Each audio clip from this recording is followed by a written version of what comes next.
Good evening to all. Let's proceed further now to understand e-simulations in our studios. Now, I was trying my best to, go ahead and somehow share these videos so that we can understand the simulations and the manner it can be done in our studios also.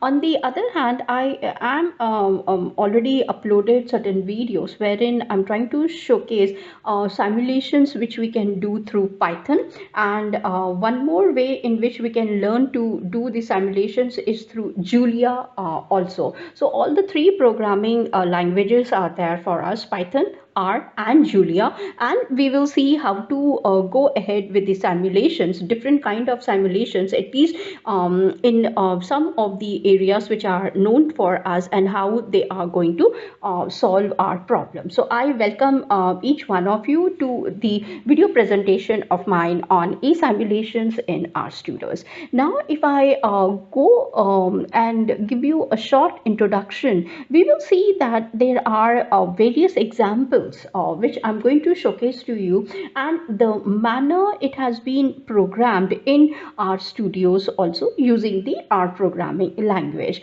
Now, these simulations, you must understand, help in solving various problems which are faced in our daily lives, and you can see examples from the domain of finance, commerce, economics, supply chain and logistic, operations, HR, medicine and hospital management, robotics, library, definitely yes, artificial intelligence, various engineering sectors, and that is the reason why I started off with this particular playlist, because I came to know through one of the individual with whom I was interacting, and wherein they said that if you are going ahead with the quantitative research, and if that is your area wherein you can focus more, you should even lay your hands on simulations, because that is also another way, which is seen in quantitative research. So that's the reason why I thought, okay, let me proceed further in understanding the role of the programming languages in solving these kind of daily problems, and we are labeling them under the heading of simulations. So you will see fashion industry, education industry, social and humanities. There are various ways in which you can understand the domain of simulations itself. Now, Simmer is the package that I'm going to introduce to you in our programming language. It is a package which is process oriented.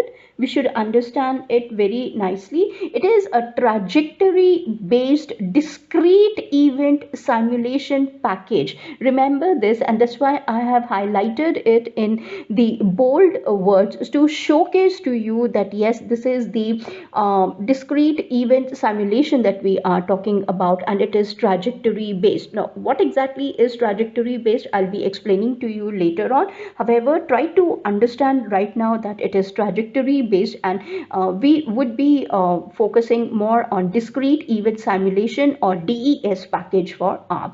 Now, in some ways it is quite similar to SimPy, which is nothing but the simulation that is that is using Python language, or you can say SimJulia, which is simulation using the Julia programming language. We will see how to understand those two things also, because Julia is not meant for everybody. It is slightly difficult to understand it as a programming language. It is simple to use. Simmer, I find it to be very easy as compared to SimPy or Jim Julia, unless and until you are exposed to the programming languages. And lastly, you should remember that it is very flexible in nature, and usage is very easy as compared, because I have worked in SimPy, which I was showcasing in the other playlist of mine, and you will see that it is not a very easy way. There are quite a lot of things that you need to understand. Say same goes with the sim Julia, and that is the reason why I have taken that initiative that yes, let me go ahead and share it with each one of you as to how we are going to deal with simulations in our studios. And after this, you will see that there are certain extensions that we are going to use it, and these are certain basic things that you need to understand. And what are they? Package, on one side I have the packages, and I'm making you understand what are the description for these particular packages. So you will see simmer.plot being used for plotting methods for simmer. Simmer bricks, these are the helper methods for simmer trajectories. That is another thing that you need to understand. Simmer optim is nothing but the parameter optimization functions for simmer. Remember that in simulations we use a lot of optimization functions. So we don't have to enter into the domain of optimization and try to understand what they are. You need to simply know that simmer.optim is nothing but the functions that we are going to deal in simmer for the parameter optimization. Simmer.json is nothing but if you are loading certain files in the format of JSON, then simmer is going to understand read or load simmer definition. Then simmer.mon is nothing but the monitoring backends which we can use with the package of simmer itself. Now one more thing that I wanted to tell you is that if you really want to understand more about the package simmer, because sometimes if you are a hardcore programmer and you are interested to bring in certain changes, or you would like to add on something to it, you should go ahead with the documentation. Now for some of my students who are programmers, I always tell them that you should not ignore documentation. Some of us who are coming from these side of management, or let's say social sciences or humanities or arts or other fields of sciences where you are not interested to develop something or to understand the programming part of it, you can simply forget about the documentation. However, for the programmers and hardcore engineers from the computer science department and the information technology, I would recommend that yes, you should go ahead and even read these wignets for the package simmer also side by side. Now apart from this, we will see that installation of it is also available. For example, the moment you first of all, I have to tell you that I'm not entering into the basics of R Studios.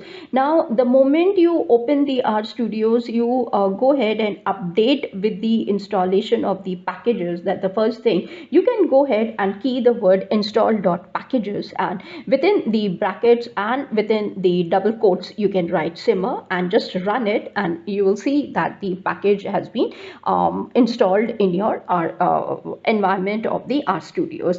Now here there is one more thing that I want to add, and what is that? Simulation, always remember, it is meant for solving a problem. Now for example, even when you are going ahead with the research paper or dissertation, you pick up a certain problem and then you go ahead and resolve it, and while you are able to solve it, there is a specific question that needs to be raised out. Just like objectives, you take care, you give a set of research questions, there are certain objectives. In the same manner, even in simulation, you need to specify your particular specific question absolutely in a very clear manner. Unless and until you cannot give that, there is a lot of difficulty. Now there are certain individuals who keep questioning me, then what is the difference between the quantitative research work that we are doing on one hand and the quantitative research that we are doing under simulation. Now that part of it I will be explaining to you later on. However, right now just remember this thing, that yes, for quantitative research, for simulations, you should present a specific question, and from there you need to go ahead. And I would be be stopping here, and I'll come up with another video presentation of mine, wherein I'll be showcasing to you how to select the objective for a simulation and how to proceed further with your coding part of it, so that you can run the problem and get the result step by step. Till then, thank you. I welcome each one of you. Take care. Bye.